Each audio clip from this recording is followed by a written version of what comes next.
Looks like we can check off Rarity fulfilling the thing that she was destined to do. And hey, it's not the end of the show or something. Like, what do you know? It's the end of the world. Duh. Maybe not. For those who aren't in the know, Rarity, like the rest of the main six at the start, had a destiny. I had a vision for the destinies of all these characters. I wanted Rainbow Dash to become a Wonderbolt. I wanted Twilight Sparkle to become Celestia's successor. I wanted Rarity to get her shop in Canterlot. Hey, this sounds familiar in comparison to the episode or something, right? Right?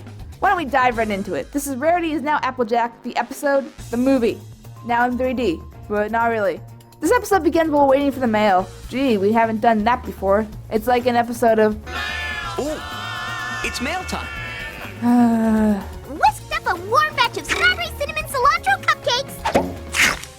That strangely sickening flavor combination sounds just as bad as it tastes. Oh, Amy, never not right Pinky ever. Well, the plot fast forwards. So Twilight expositions that Sapphire Shores is like filthy rich, and she gave Rarity a huge bonus. So she uses it to buy a shop in Canterlot.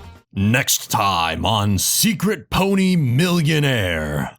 One of my complaints is we don't know this is Rarity's dream except from outside sources. I remember hearing about this from some foreshadowing of some sort. Remember the Breezy's plot in season 4? They were foreshadowing Three's a Crowd before, they actually appeared in an episode. The Equestrian Society for the Preservation of Rare Creatures has given me permission to observe the Breezies. I'm not saying all plot points need to be foreshadowed, but what is important as Rarity's lifelong dream, I feel needs it. I think the only hint we've gotten is the events of Sweet and Elite, and that one freak out about Canterlot when Rarity and Twilight first met. Canterlot! Oh, I am so envious! The glamour, the sophistication! I have always dreamed of living there! Once we get into the new boutique, we have, wait, a Kim Possible pony? What? My life is a lie. What the fitch? How many times do I have to tell you? You're not impossible. I am. No, you're not. No. Regardless, this happens. In every poll Sassy Saddles took, you were the most popular princess! Well, I guess they weren't using a brony poll. Send them your angry pitchforks and letters and the things. Well, at least Larson helped with this episode. The main theme here is Sassy is stealing the spotlight from Rarity. At first it happens at the opening of the boutique, and Sassy is taking Rarity's important moments to shine for herself.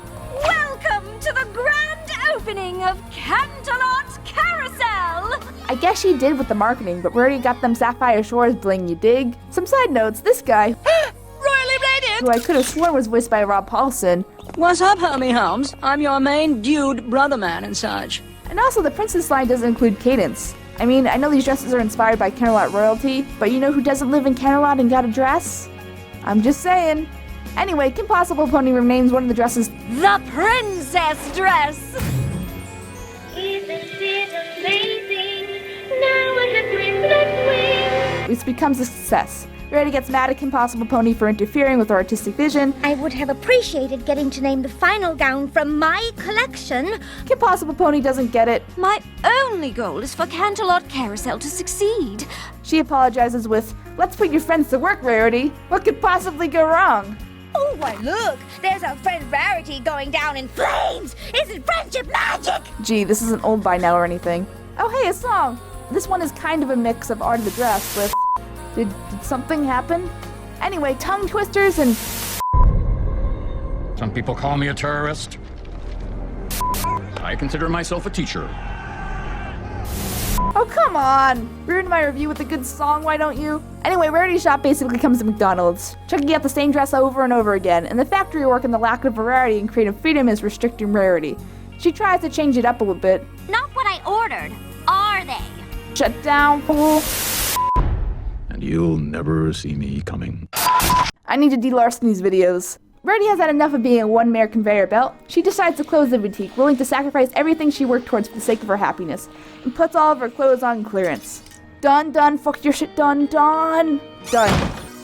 Welcome to the going out of business sale of Canterlot Carousel. When it's her dream that's on the line, respect, homie. Rarity is best respect horse. This is why I identified most with Rarity as a character out of the main six. Rarity may be a business mare, but she's also an artist and doesn't let her dreams realization get in the way of her happiness. She's a strong, independent mare. I feel like that, which is why there's odd projects on the channel sometimes. I've been doing pony content for a while at this point, and it's hard not to get burnt out. But when I do, I just try to get re-inspired again. It's hard to do that, like super hard, but it works, just like it works for Rarity here. As it turns out, the other ponies are starting to appreciate Rarity's dresses and respect her. This dress makes me feel like a princess. As a side note, it's a little confusing that Sassy is so loved and respected by the fashion magazines but can't keep a job. Just saying. I don't know. On a small scale, this episode works. It's a strong character-centered episode that explores something that we don't get to see that often: creative drive and achieving one's dream. Rarity and the rest acted strongly, and the moral is striking an adult. On the negative, not only is Rarity now a fully realized character and therefore will be harder to write for in the future, but there's no lead into her dream of hers, and that she's running the base from Ponyville anyway. Does anything really change besides the off-screen stuff and an excuse for the main cast to visit Canterlot more often? It strikes me as bittersweet. We could have gotten some build-up and development with this plot, but its self-contained nature is just a little disappointing. But it was good, I promise. So Rarity is now Best Applejack.